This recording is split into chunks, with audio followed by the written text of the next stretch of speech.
Good morning, everyone, and welcome to the Define Design Forum. I would like to start by acknowledging the traditional custodians of all the lands we're meeting on across this continent today. Here in the studio, we're located on the lands of the Woiwurrung people of the Kulin Nation, in an area adjacent to Naarm. This morning, I watched in wonder at the supermoon on the horizon from my home on the lands of the Boonwurrung people. I had the privilege of crossing over Birrarung in the crisp winter air this morning and to arrive here with the fellow panelists who you'll meet soon. I pay my respects to elders past, present and emerging and thank them for their custodianship of the lands I live and work on. I also acknowledge the Aboriginal and Torres Strait Islander people who are here at our forum today. My name is Laura Kostansky, and I'm going to be the MC for today. I'm chair of the DIA working group, which has been focused on this ANZCO review process. And I acknowledge the other working group members, DIA councillors and staff who've all volunteered their time to deliver this event for you today. You will meet them and the guest panelists who are here in the room with me today in a moment. But first, some housekeeping. You'll see that there was a slide available to you when you came into the room. It's being put up again now. We're asking you to update your name details for the account you dialed in on Zoom. The instructions on how to do that are on the slide. The reason we're asking you to update your name details and indicate which breakout room you'd like to go to is so that in the background here, our fabulous superstars, Georgie and Dana, can allocate you to the correct breakout rooms for the session later on today. On that note, if you have any difficulties in connecting or updating your name or need some advice and help, Georgie Greenland from DIA is here and available to support you. Her contact details are on the screen now. I do want to advise that this session is being recorded and the information will be used in promotions, papers and online materials for the future. So without further ado, let's talk about why we're here and what we're planning on doing today. So we have this welcome and housekeeping now. We're about to have some background information and presentations for you. We're then going to move into a conversation with our fabulous panelists as well, before we then give you an opportunity to contribute your thoughts and ideas around the current and future state of design professions in Australia. You'll be moved into breakout rooms where you'll meet facilitators and other designers to discuss what you've learned and your ideas about the current state and future of the industry. After that, we'll come back for a debrief, hear what was discussed in each of the rooms, and we will then provide you with a short survey before you leave for today. We're really excited that you've joined us today. And our aim is to make sure that we share knowledge together as designers so that the DIA can prepare a submission to the ABS ANZCO review process. We recognise that many of you might not yet be familiar with what the ANZCO framework is and the review process itself. So to start, we have a welcome from DIA CEO Joe Kellock, and then you'll get some background information from former CEO and fellow working group member, David Robertson. Over to you, Joe. Hi, I'm Joe Kellock, DIA CEO, and I'd like to welcome you all here today to this important forum, which will help inform the DIA submission to the 2023 ABS Comprehensive Review of the Occupation Profiles. There's actually over 1,000 ANZCO profiles to review, so it's a big task for the ABS. They are undertaking the review in order to reflect the contemporary labour market and better meet stakeholder needs. The consultation is in 3 rounds and concludes February 2024. Publishing of any changes will likely happen in 2025. This is the second round. There was one earlier this year, and this one has opened on the 15th of June. Anyone can make a submission. So any of you here today are welcome to provide feedback or take a survey by typing into Google ABS Consultation Hub 2023, and it should come up. The due date for feedback is fast looming, actually. It's the 11th of August, so that's only, 9-10 days away. DIA is making a submission on behalf of designers working across all disciplines. So we're actually taking a holistic view as to where design sits compared to the other occupations with employment numbers. And then we're looking at the existing profiles for design and the tasks listed under them, as well as the new and emerging disciplines like service design and experience design, and defining those with the task lists underneath. Today you'll hear from speakers in more detail, but before we do, I wanted to convey our reasons for taking on this work.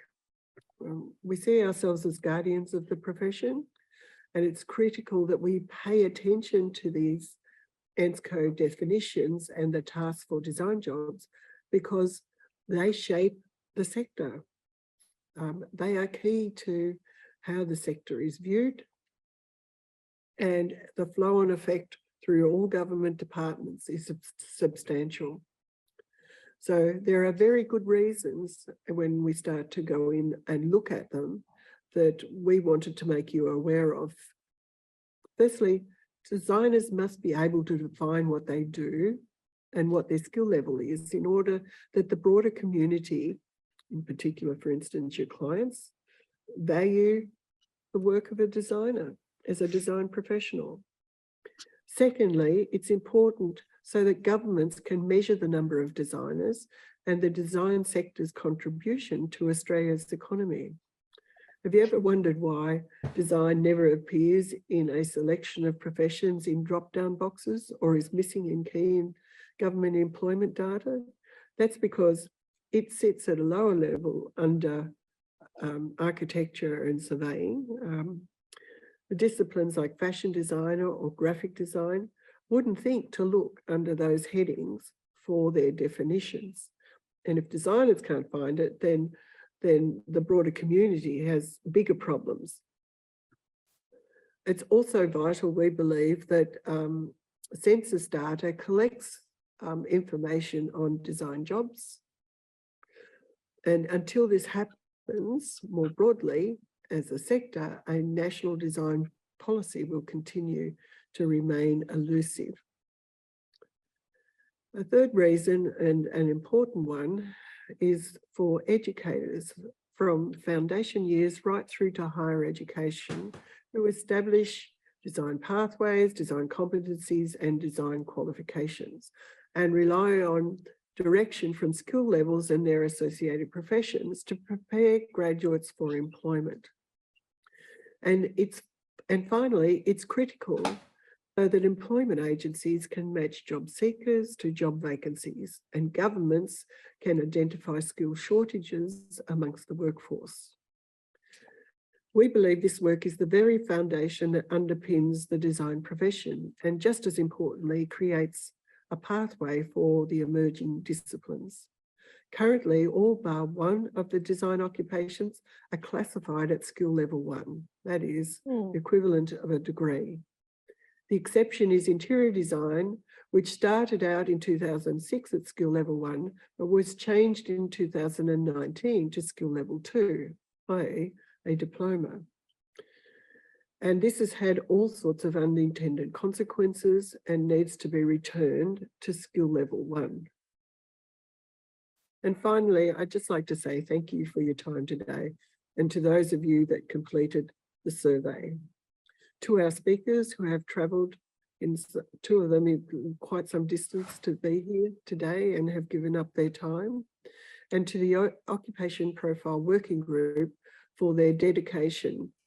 It was first formed in November of last year, and they have contributed many hours and a lot of knowledge to this work. It's an extended consultation period, and we hope that you will stick with us and continue to contribute. Thank you, everyone. Thank you, Jo, for providing us with the background to why the DIA have developed the information to date and are running this forum today. We appreciate that background information. I'm now going to hand to David Robertson. As I mentioned before, he is a member of the working group, and he was instrumentally involved in the original ANSGRO framework design of the professional descriptions that are currently listed for designers. David's going to provide us some information about the process by which those current descriptions were developed and his thoughts on the changes required.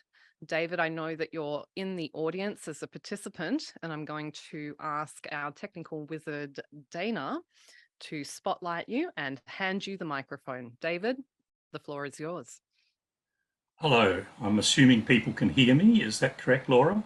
We can. Thanks, David. Good. All right. So on the surface, Jo Kellock has covered a number of issues that I was going to raise. I was going to talk about this in just three areas: the historic changes that were made back in 2006 from at least the profession's perspective, what has changed since then, and the key considerations for this review. I have a screen sitting next to me, which is why I keep looking to one side. I apologise for that.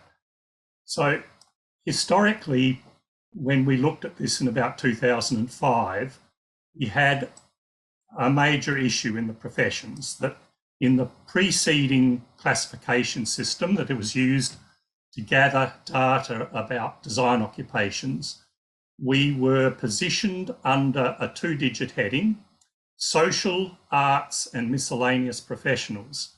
So this spoke to the major concern of the profession at the time that design as a commercial activity was being aligned with art, and it was being included in government art portfolios, which completely misunderstood the commercial and industrial realities of the design professions.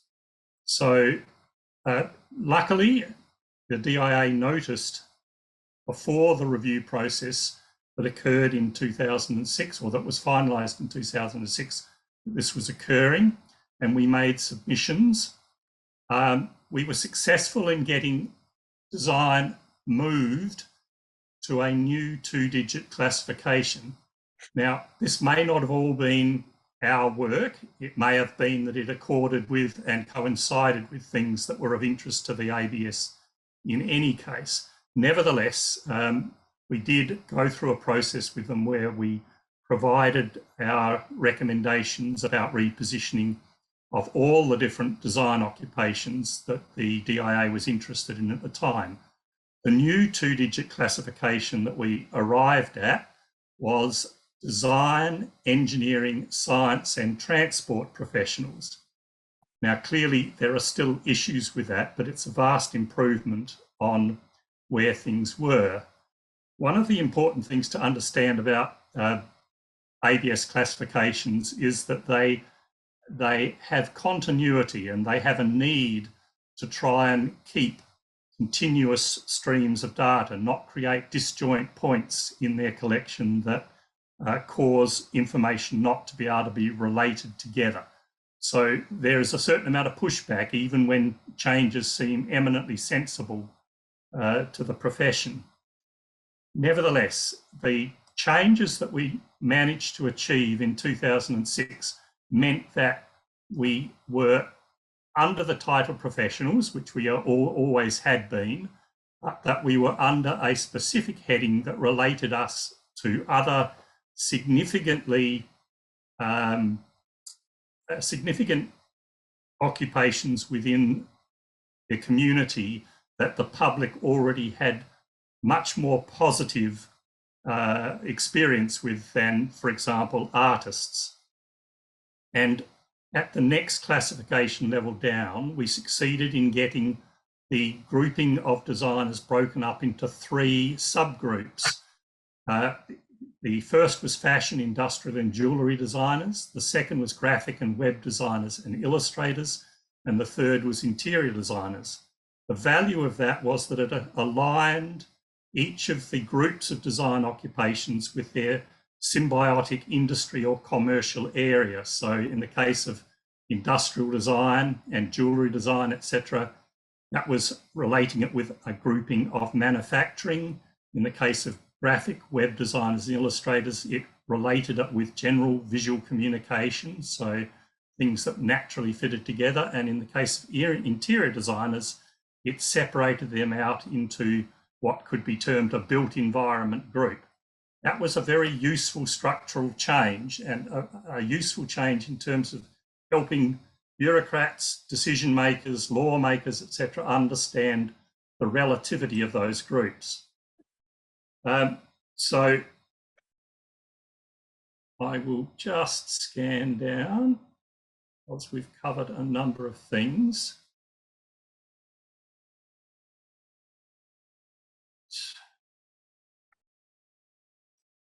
Okay, so I'll read this statement that was included in some of the documentations.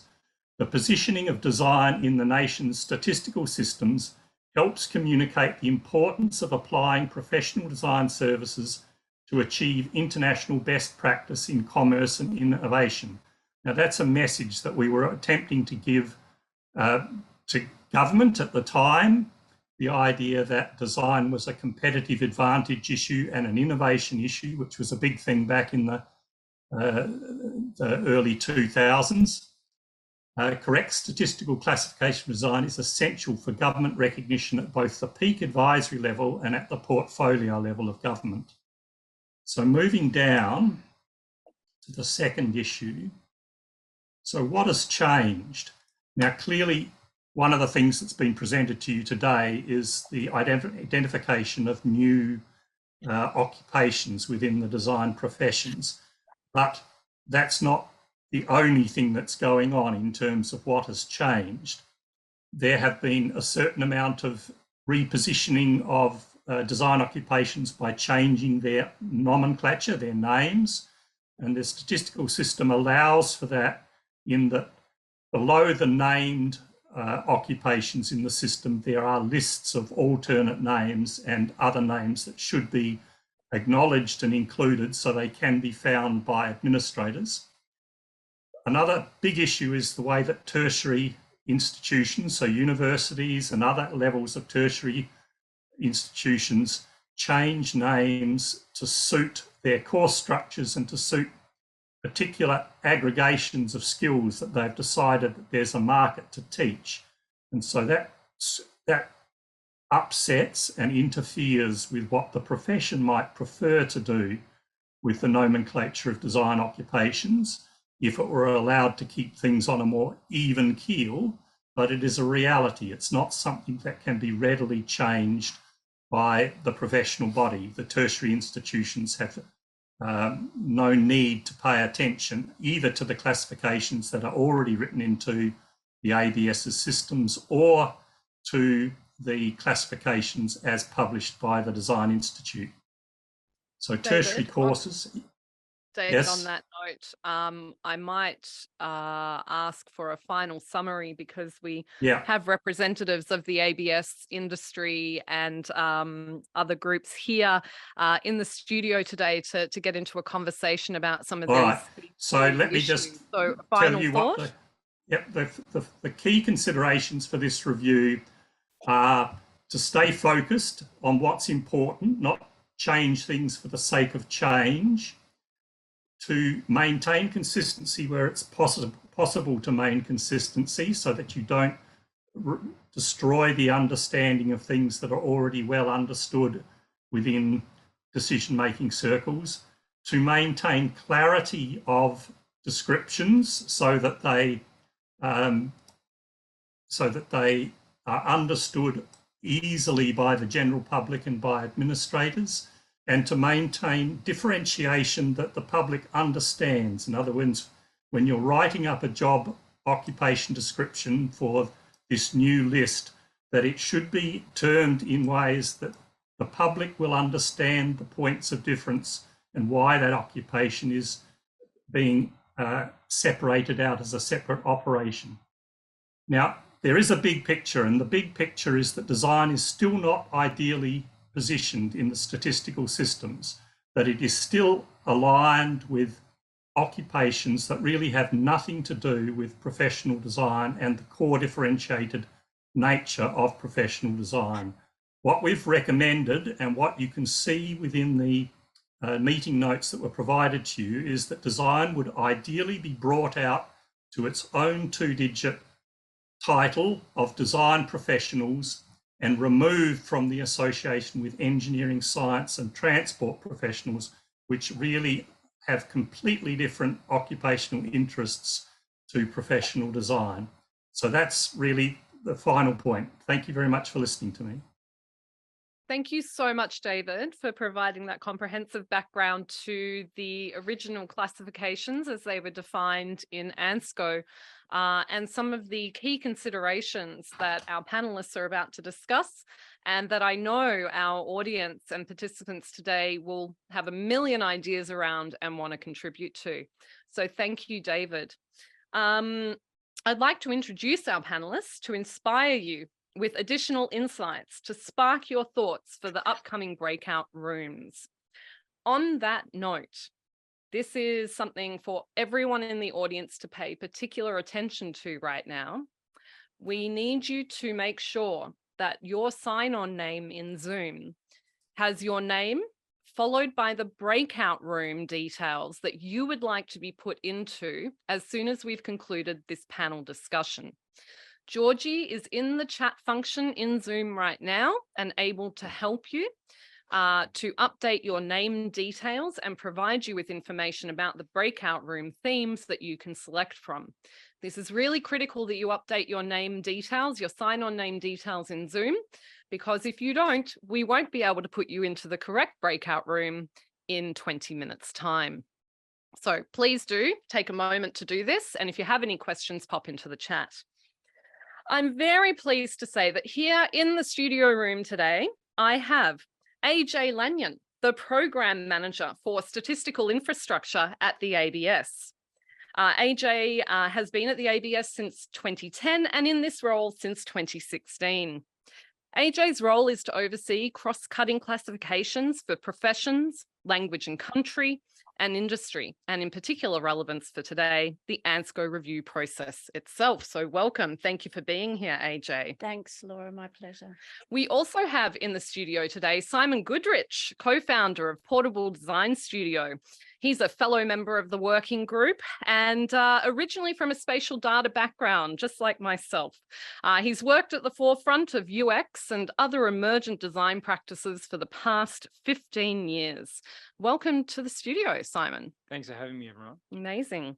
And Nicole, we have Nicole Monks here today as well, who has joined us. She's the DIA Continuing Custodians Advisor.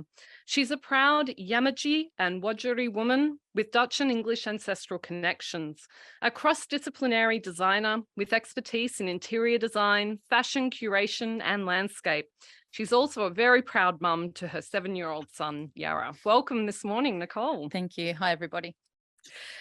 All of the panelists are here today to provide insight into the key question we have about what do we need to consider when defining the knowledge, skills, and roles of design professionals in Australia today. They're each going to take 2 minutes to talk about their domain of expertise. And then we're going to have a conversation here in the studio. You are very welcome to pose your questions in the chat function in Zoom. I'm having a look at those questions here on my phone in front of me, and I will pose them to our panelists. Before that, though, let me give a quick refresher about what Joe and David have described previously. You can find this in the information packs that you were sent last night. We have given you a table that provides the occupation listings in ANZCO as they currently are defined, that shows you where the various design professions sit across the different categories.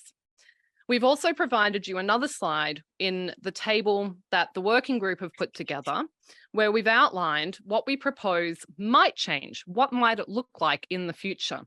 Everything that's highlighted in that table is either a change and a movement of a profession or a role, or the addition. In fact, we've included an entire new unit group to recognise emergent professions, which are the ones that many of us in this room work in today.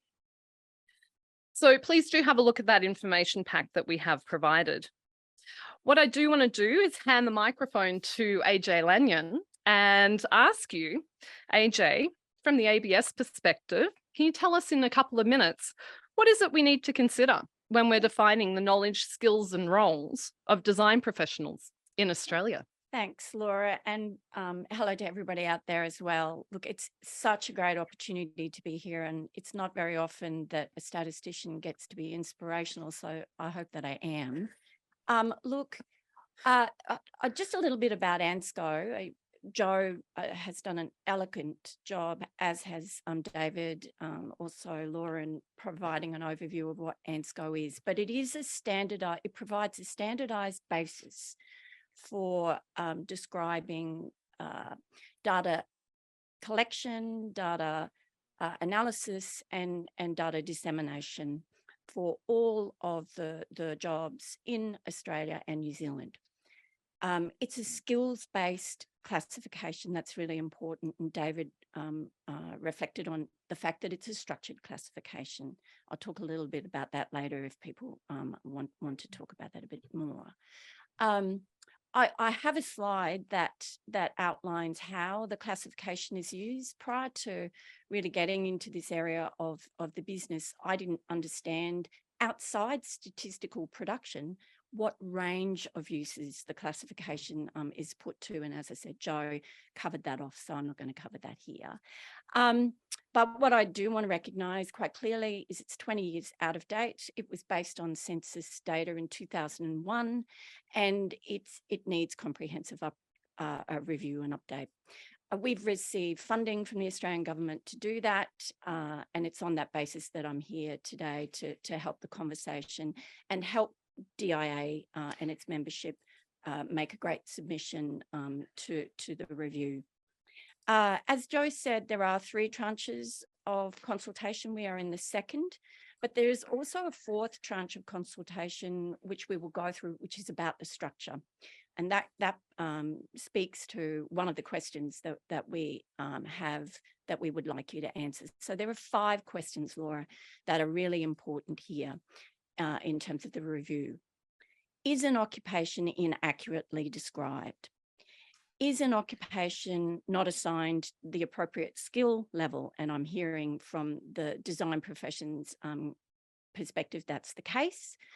Is an occupation not in the right part of the structure? And I think that's also germane here for a discussion. Is an occupation needing to be separated out from other occupations? So in grouping jobs, this is what we do. We group jobs with like skills, like tasks, but there's an opportunity for you to make a pitch with some evidence about splitting out an occupation and getting a unique code. The final thing I would like to say around the review is that we're particularly also very interested in hearing about whether there are any specific occupations that require discrete, deep knowledge of Aboriginal and Torres Strait Islander people, the communities in which they live, the land to which they're connected, and their culture.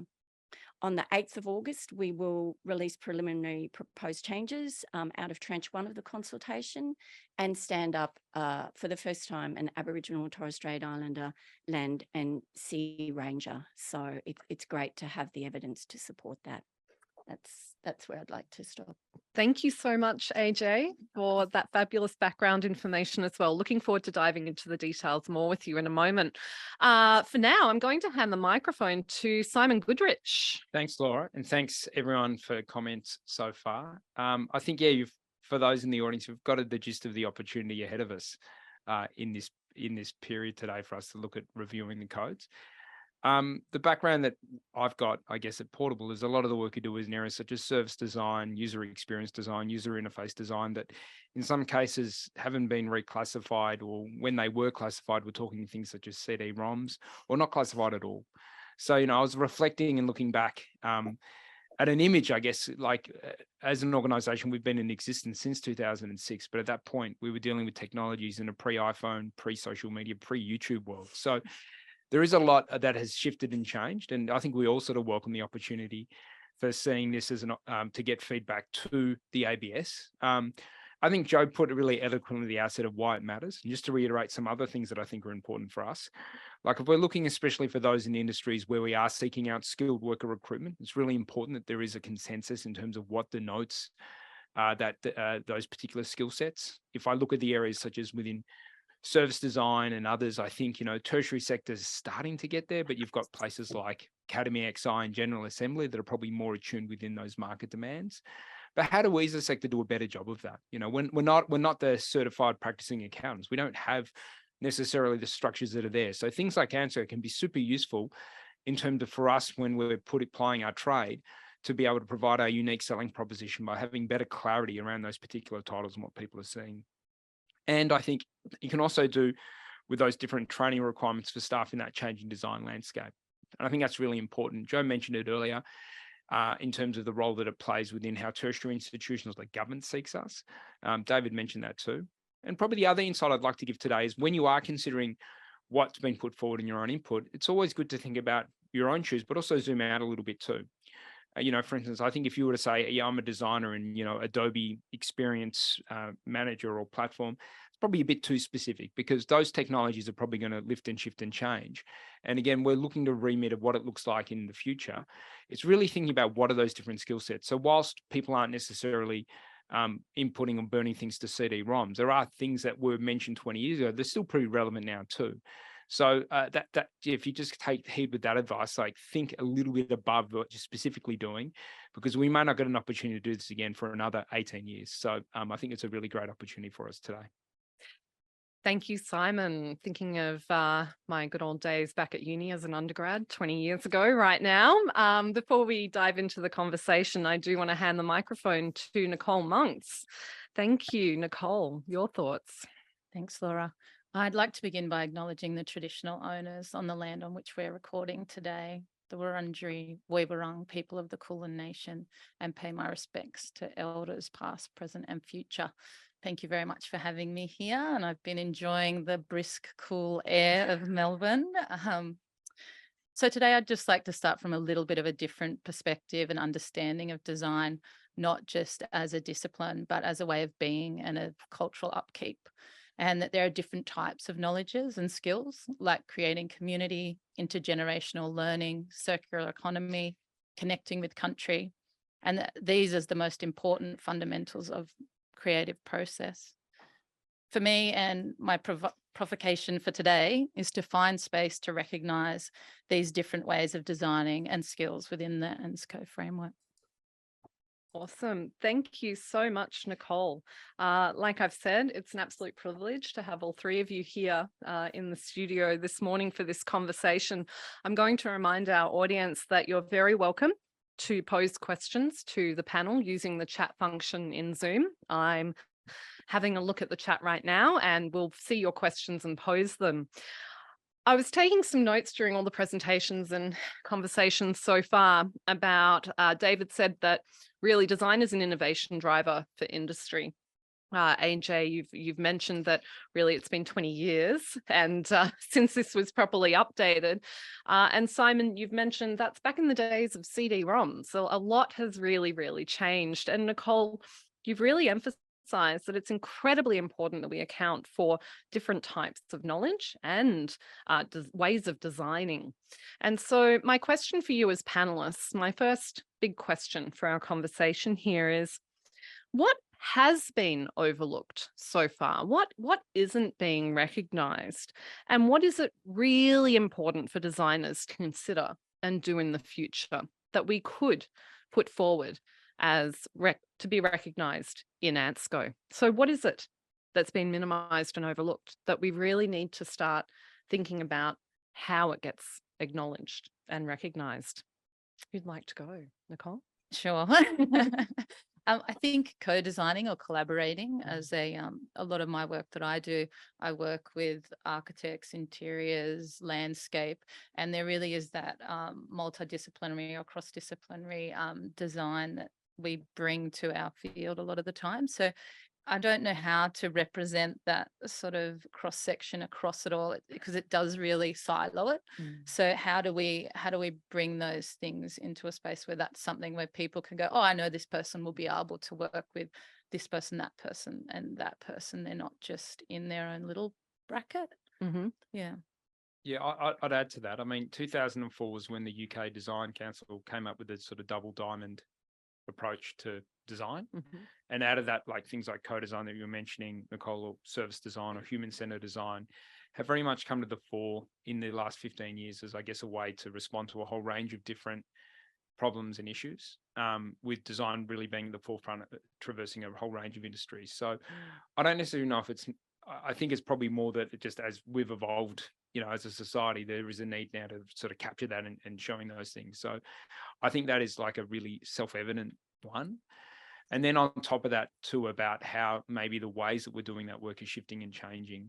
So there may be specificities within the language. I think, David, you made a point too that, it's a balance about continuing and also recognizing when something may have shifted because of a cultural zeitgeist or a need or a requirement. So how do you then determine between what's a new skill set or what's just a new way of interpreting? For instance, people used to be seen as like, they were like flash designers, or they were like or they were like web designers, and then they became user interface designers. In a lot of ways, they're like I'm talking of a specific sector that we're in, but maybe the skill set there hasn't actually evolved a huge amount. It's just the way that it's titled has changed. So how do we reflect on that from a historical perspective versus the differing skills that I think you were mentioning before, Nicole, which I think are probably like an emergent field that we might not have considered when this last review was on.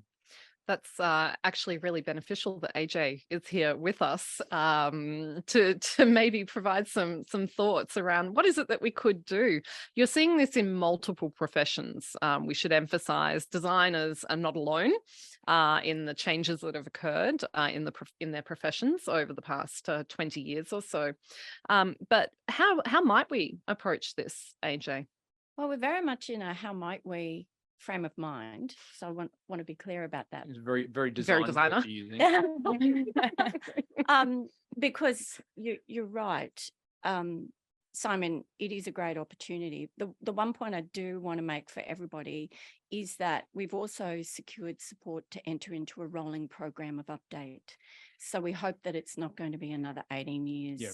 So I think if there certainly my immediate thoughts are, if there are some things that we need to work through a little bit more and have more of a deep dive over a series of months across a number of professions, because we've heard about co-design and collaboration in other professions, then there's an opportunity to think about how we better reflect that from, for example, 2025. Yeah. I'm not saying that that's where we'll land. We're definitely a sponge right now, absolutely.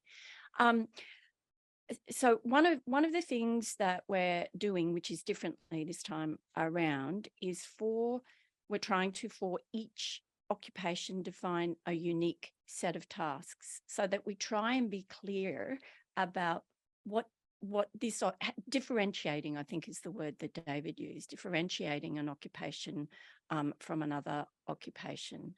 So immediately my thought is, as I just reflected, that co-design and collaboration is not necessarily unique to the design profession. I'm happy to stand corrected on that, but that's kind of my initial kind of thought. We're also working with Jobs and Skills Australia. So through this process of doing our own deep dive into the classification, because we haven't had the resources to do that for a very long time. Prior to this, I had one FTE, one staff member. So we've been learning more about the classification, what needs to change, including from a structural perspective. But Jobs and Skills Australia have built an Australian skills classification, which feeds off ANZSCO very heavily. And so we should expect to see collaboration and co-design in their skills profiles for an occupation, which is an augment to like a supplementary piece of information that is now new and perhaps not widely known across Australia. So that might be another way in which we can kind of draw that out. Just some initial thoughts. No, that's wonderful. And I have to say to our panelists, you can't see the amount of conversation that's being prompted from our audience at the moment, but I understand that the chat is, going great guns out there, and I'm trying to keep up with the questions that are coming in at the moment. People are really picking up on some key themes that are being discussed around the operating in an interdisciplinary way. The emergence of cross-disciplinary design and design practice. And there's also some questions in here around how design has moved away from having absolute defined disciplines, and potentially design is a bit stuck in a rut in how we describe what it is that we do, what the values and actual true benefits of design approaches can be. Nicole, I know that we've talked previously about how ANZSCO as a framework. Oh no, I'm going to put someone on mute. Thanks for that. Sorry. No, it's so one of the audience getting very excited there. We've talked about ANZSCO in itself being a framework is very much a Western view of categorization, which in itself can lead to some potential silos. What are your thoughts around how we might start to reflect and provide to the ABS some ideas on design of the future and transdisciplinary self-determined practice? Very good question.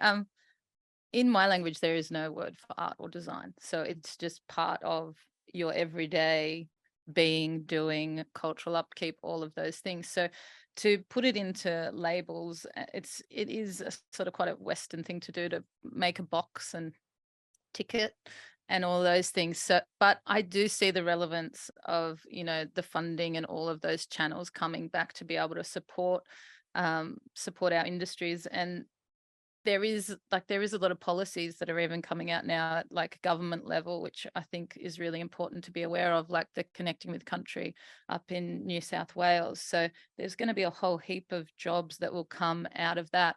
And there is no name for it yet. We don't even have a name, so how do we future-proof this document so that when these jobs do come about, because they will, it's going to be, embedded in the policy, that there's somewhere where people can find them. Hopefully we can find a way to do that. AJ, are you seeing this across other professions as well? You've mentioned the land and sea rangers, and I know that your group have a particular focus on this at the moment. Yeah, we do. And again, the thing I omitted to say in my opening statement is we're classification experts. We're not design industry or design professional experts. So we are very much in a listening phase, and this is just a fantastic opportunity for me, I have to say, to hear what's happening in the industry and to be challenged. Certainly we are in that how might we frame of mind. But again, we've got to find that balance, because I come from a national statistical organisation. That is something that I have to make sure that we're able to do to find some way of reflecting what's happening in the Australian market that is more modern, but is tangible, because perhaps we'll move away from this, Nicole, one day. But what's measures matters still in many respects. So it is finding that balance. Yes, we're absolutely open to hearing about what other skills, knowledge, expertise are very relevant to design occupations and disciplines of today Mm. and in the future. The future proofing is very much around us having secured that ongoing support for a maintenance program. It will be at the lowest level of the classification because we do not want to introduce too much structural change where we don't need to, but we are this time around. And again, I think there are some opportunities to look at how the structure can be changed to better reflect what's going on in the design industry and with the design professions. But yes, we are seeing this in other areas. We had a meeting with the College of Specialist Physicians the other day, and they were very much talking about interdisciplinary work, that they often have people who are moving between different occupations, including design, which is really, really interesting. And I'd like to follow that up with yourselves, as well as with the chair of the college, because there's something there. Yeah, just some thoughts. The education is coming up a lot in the conversation with our audience as well. And I know that Simon, you referenced before, we're not CPAs, right? So we're not accountants. We're not out there saying that there's certain regulatory requirements that we necessarily need to conform to and make sure that we practice. However, there are other requirements of what we do. What we do as designers can lead to significant impact in the world around us and the way that humans and everyone engages in the world. So as we're talking about education, what is it that could be done? Is education going to catch up with where the emerging professions are? Is education leading the way with where the design profession is going? Where are your thoughts on that, Simon? Look, I think it's in the 20 odd years, it's always been the same. There's always a lag. I think education are really curious. They want to hear from industry that love to be doing more receptive and responsive work. So I think this will help inform that. I don't think education are the leaders. I think they're really looking into industry. So if we as an industry can do a better job of communicating, I think they will pick up the baton and try and do work at their end. And we're seeing it anyway. It's happening now with those, as I mentioned, those private providers that are providing the skills whilst other tertiary institutions are playing catch up. But if we can narrow the gap and do a better job of that, then I think we can help complement the overall ecosystem. Fantastic. And Nicole, you were mentioning earlier your observations of the tertiary education system and the changes just in the naming of it all as well. Yeah, I'm a professor of practice at UNSW, and since I've been there, it's changed from COFA, which was the College of Fine Arts, a few iterations, and now it's UNSW Art, Design and Architecture. And I believe that was because the design profession had more careers available to the students graduating. Amazing. So AJ, we understand that that our submissions are due in this tranche 11th of August. We're going to make sure that everyone's contributions today from the survey and from the breakout rooms you're about to go into in a minute will be recorded and passed on to the ABS. You've mentioned that the follow through on all of this will be towards the end of next year, the finalization of the framework. And where are you seeing that all of that information filter through to? So I think we're pointing in the right direction here. It's going to filter through to what we consider the golden goose, which is census data. So we've timed the review of this work and tranched it so that we can ensure that Census 2026 can pick it up and hopefully dual code it, which I think is really important. Dual code it to the current version and dual code it, code it to the new version, to assist people in understanding and mapping those kind of trends, patterns, changes that we've been talking about to some degree.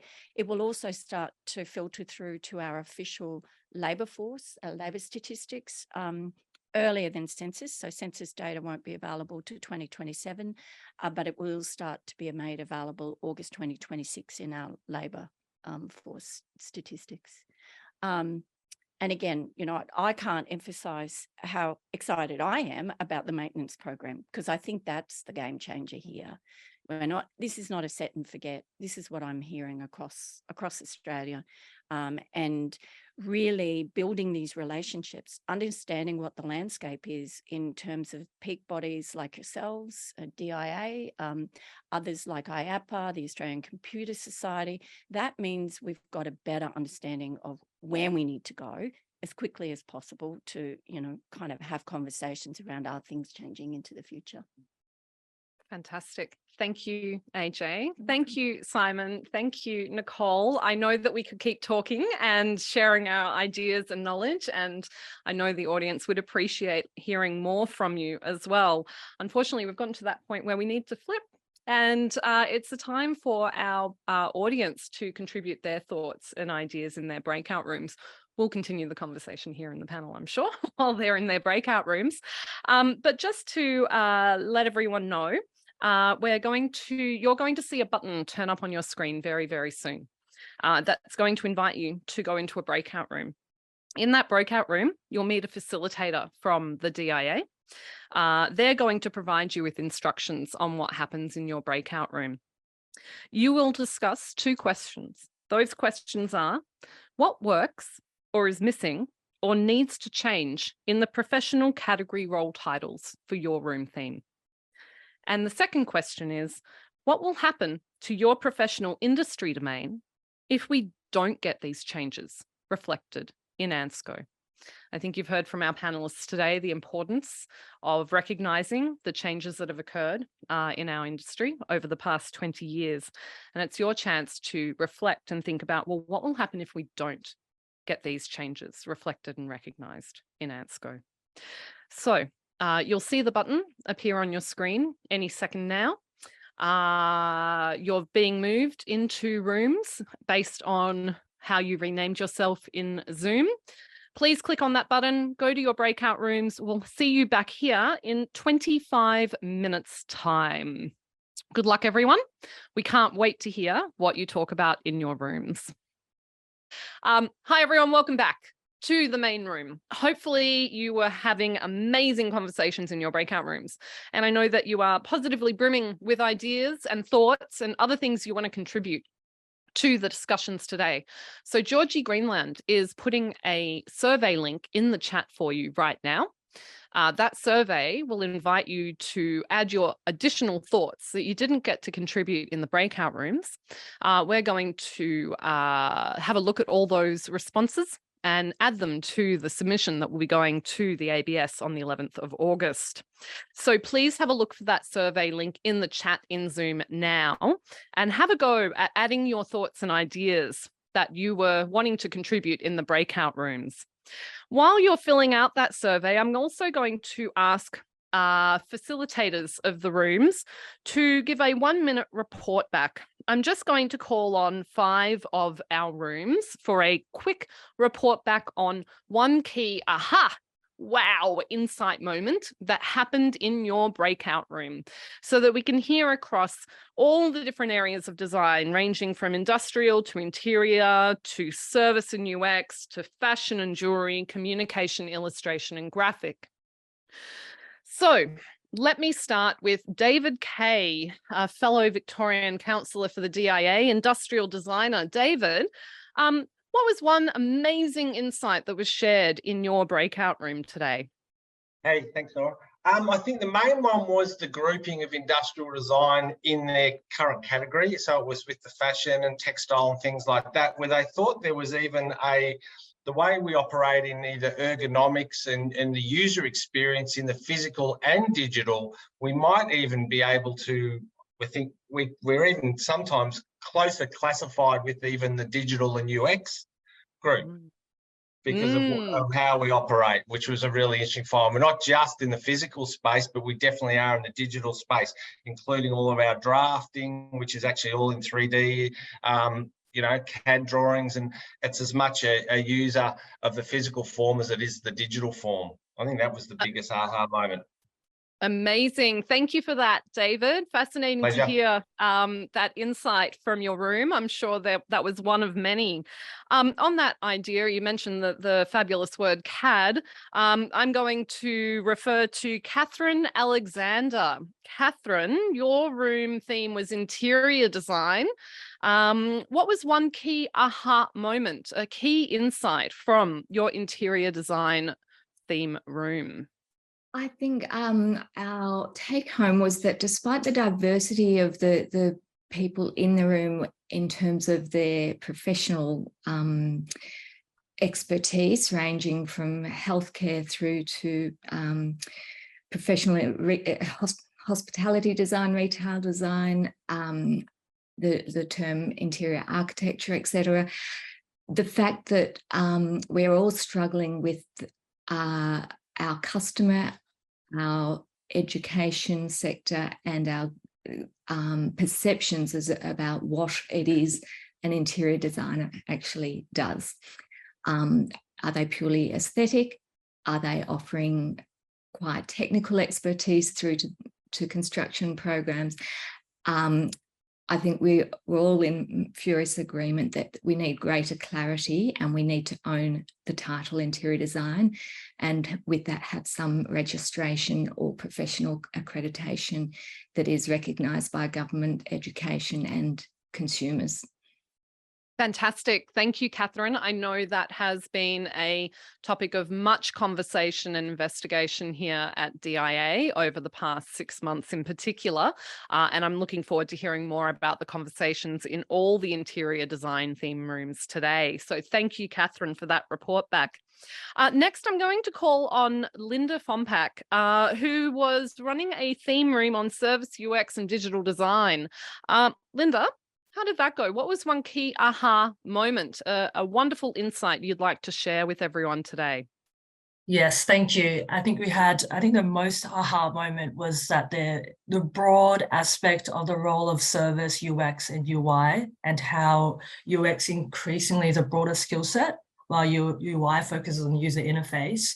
But also we had questions we introduced new roles like policy design, and where does that fit in the public sector space, but only expand across places with governance structure, which is emerging in the private organizations that large enough for the existing policy. So more so the intangible of design as well, that really came really heavily across. So policy design and even systems design. And we had questions around what it means to be but also the challenges with wayfinding design not being considered in any of the roles that were proposed. And we had a wayfinding designer in the chat, which was surprised that they were grouped in the service UX and design, who they work with multitudes of different design disciplines like architects and urban design as well. So that was really interesting. Amazing. Thank you, Catherine.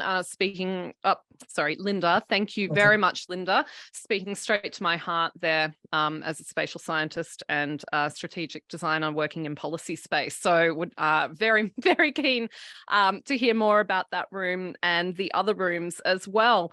I'm going to hand to Karen Webster next, who was running a room on fashion and jewelry design.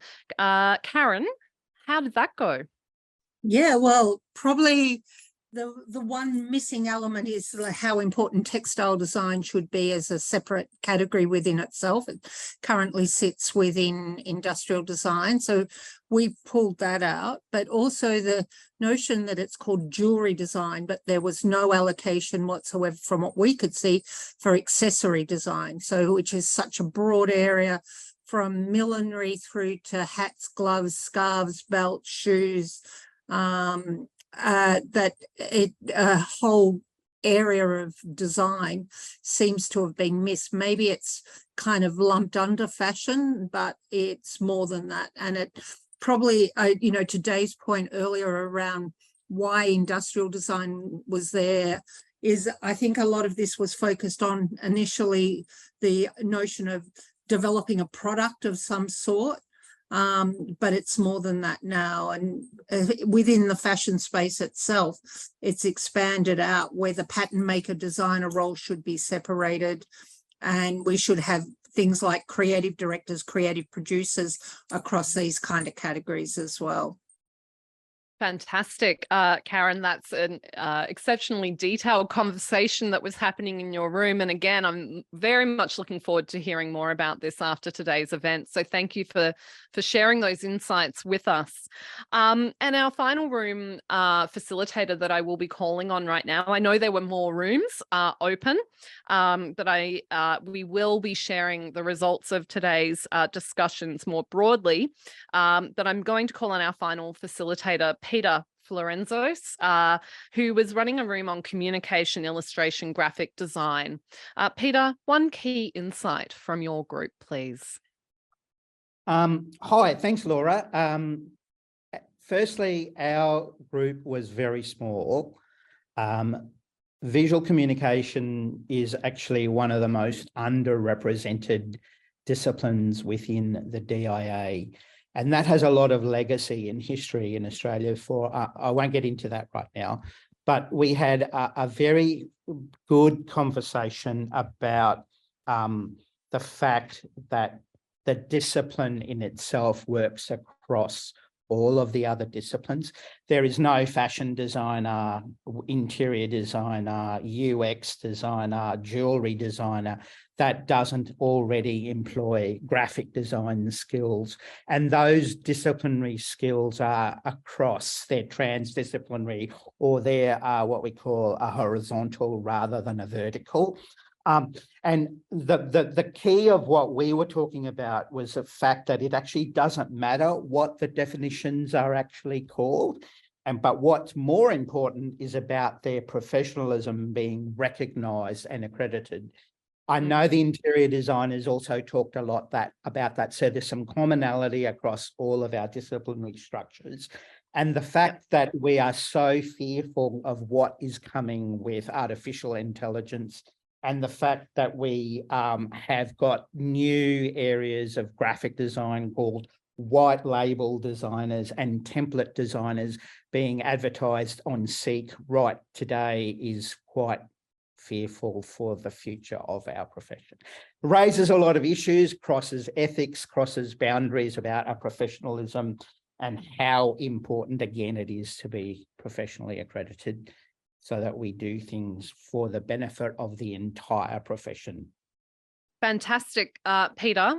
Thank you for sharing those insights from your room. As I said, there were multiple rooms available. I can't wait to hear from others about what happened in those rooms. Each facilitator, please do remember to send your notes from those packs back to Georgie before you leave the session today, so we can bring all those notes together into the submission for the ABS. As we've all heard, the conversations were broad. They also sounded quite deep and profound for all the different design professions that have joined us today for this session to define design. As we wrap up, we only have a few minutes left. I would like to point to you in the chat. There is a link to a survey for you to complete before you sign off today. You've learned a lot, you've shared a lot, you still, I'm sure, have a million ideas buzzing around in your brains. And we'd love you to jump into that survey and quickly share your final thoughts with us before you sign off and head back out into the world for whatever else faces you this afternoon or morning, depending on where you are across this continent. As a quick reminder, we'd like to remind you that the DIA submission will be going into the ABS on the 11th of August for this tranche of the review process. And as AJ Lanyon mentioned earlier, there are multiple tranches. There'll be ongoing communication and engagement opportunities. This is just the very beginning of these conversations, and we will continue to invite you in to these conversations to contribute your experience and knowledge as well. I would like to thank everyone for attending today and point out that the DIA has multiple events coming up. August is a busy month for the DIA. There's awards ceremonies. I know in Victoria, we're also planning a few events. I know other councils are as well across this continent. And I invite you to engage with DIA events, meet other designers, and continue these conversations. I would very much like to thank our supporters for this event, Creative Victoria, who provided the grant that enabled this event to occur. And thank you for your support. So again, I would like to say thank you to Georgie Greenland and Dana Heyman, who've been hanging out in the background and making sure all the technical stuff worked. Also Derek at Castaway Studios, where we are recording from today. Thank you very much. Got Joanne Kellock, our CEO of the DIA, here in the studio waving. I know you can't see her, but she's here waving away. And a final thanks very much to Nicole Monks, Simon Goodrich, and AJ Lanyon for being panelists today. I wish everyone a wonderful rest of the day and look forward to keeping in touch. Thank you.